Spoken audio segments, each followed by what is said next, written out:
you ready for this video? Are you ready to start? Yeah? Alright, hello and welcome to the next part of this series. So we finished all of the silhouette stuff from like the waist up. We are good with that, so like corset and corset cover, and so the next thing to do is to start on the lower half of the body. Cool. What are you doing, baby pet? Good? Okay. So the next thing we're going to be working on is the cage crinoline. Yes? The cage crinoline was invented in the 1850s, I think. I had the date memorized at one point, but now I don't. So I'll just throw that up there. So with the invention of the cage crinoline, skirts were able to get a lot bigger because they no longer were constrained by the like mountains and mountains of heavy petticoats that were needed to support skirts before. What are you doing, baby? Come here, my silly girl. So because of this, skirts got really big in the 1850s, and then they kind of narrowed a little bit more in the 1860s since the novelty kind of wore off. Mine is based in the 1860s, so we're not going to go super huge with this, but it should be a fun experiment because I have never made a cage crinoline before. I've made like a mini bustle before, but the process for that was very different. It was more sewing into, I can't remember what the fabric is called now, but it's like plastic sheeting essentially, and it's very stiff, and that's what you use to connect all of your boning together. We just spent the weekend working on the new house and it was a lot of manual labor, so I'm a little bit fried right now. So forgive me for forgetting all of the words, but the bustle was made very differently. This hoop skirt will be made by attaching like rungs of wires together. I don't know, you'll see. So Wooded Hamlet has a really good kit. I had a classmate use it during school and it turned out super well, and it comes with all of the supplies you need. It comes with an informational video. However, because my skirt is a high-low skirt, so the knees need to be visible, the cage crinoline needs to be a lot shorter than a full-length cage crinoline, and I don't really have the budget to spring for a full-length cage crinoline kit right now when I don't need that much.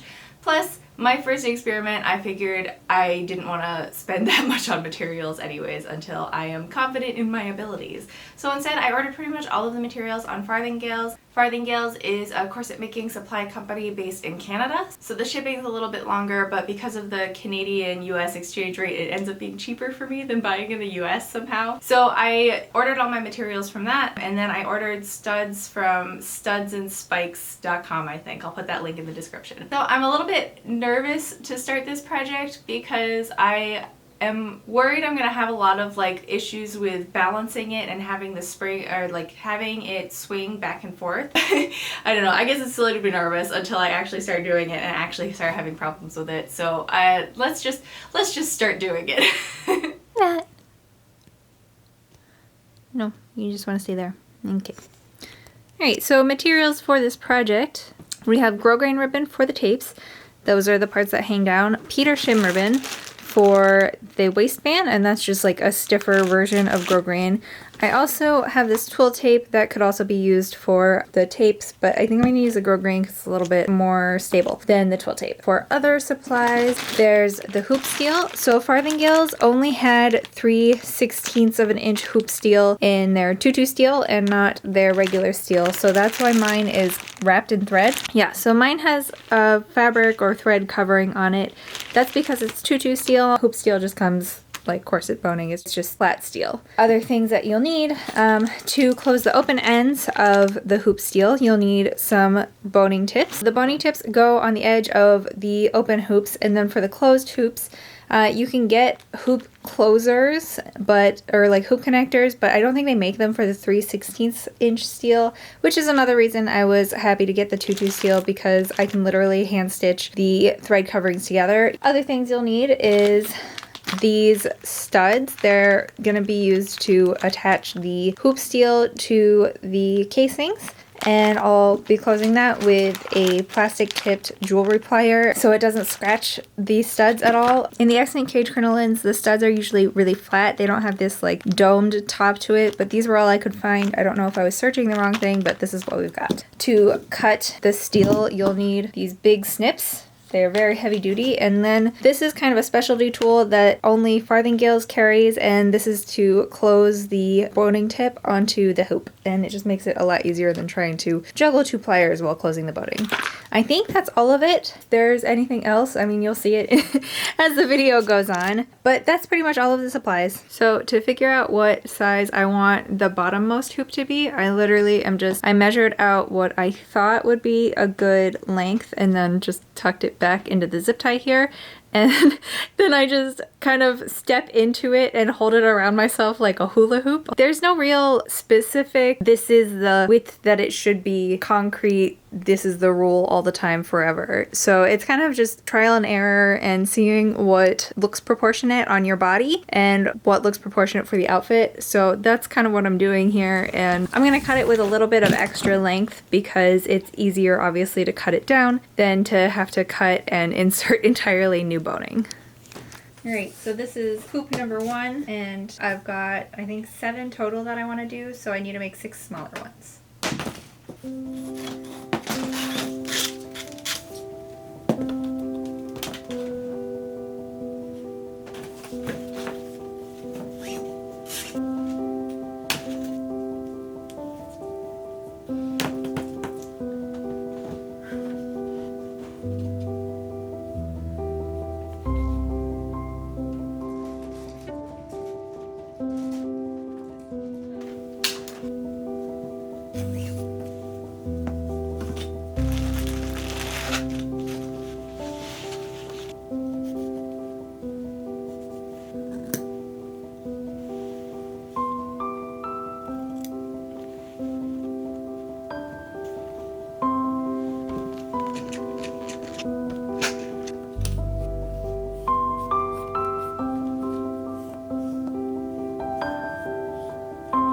Stitched all of my hoop channels in here and made this little mat, but I'm gonna cut it all apart. So you can see where I've stitched 1/2-inch hoop channels for the hoop steel to go through. It's a little bit loose. It'll end up being looser so that I can kind of settle into the right place, and then I can permanently nail that in there when I've seen what it looks like when it's hanging on the form by securing them with these what are they called? They look like brads. I keep wanting to call them brads, like you use on files and shit. Studs. So I can secure them more permanently with these studs.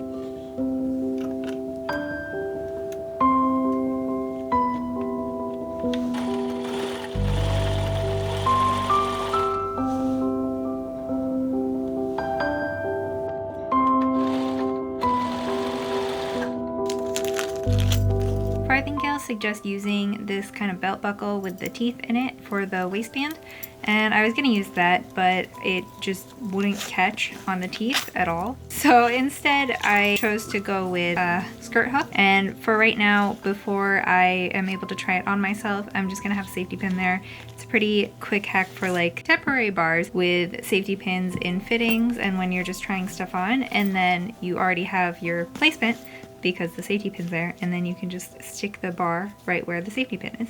So that's what I'm doing for the waistband. I have gotten all of my straps with their channels in it. I have all the boning cut. So now it's time to put it on the form and actually play around with the placement of the hoops. So that's exciting.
Okay, so the hoops are in there. I still need to do the connectors for all of the front pieces here and do the end caps for the two that don't connect in the middle, but I think what I'm going to do first is connect all of the bones to their respective tapes with the studs so that things don't shift around and get weird when I'm trying to make these look nice. I think that'll just end up being easier on me in the long run, so that's what we're doing next.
Okay, so I think this went pretty well for a first attempt. It was my very first time ever making a cage crinoline, so, you know, not gonna be perfect. My biggest concerns right now, which I'll have to figure out, are that it kind of slides around wherever it wants to go because it's not really at a good anchor point. So I don't want it on my waist because I think that'll add too much bulk eventually with so many layers on my waist. And I don't really want it much lower than this because I do like that it kind of comes out from my waist and then, like, I don't know, any lower and it would go straight and then go out first just because of how my back works. So it's not really at a good anchor point, so I'm gonna have to figure something out, either like belt loops for this, or I guess not belt loops. I guess I could do like lingerie tab kind of things or a hook or something. It's gonna need something to keep it in place.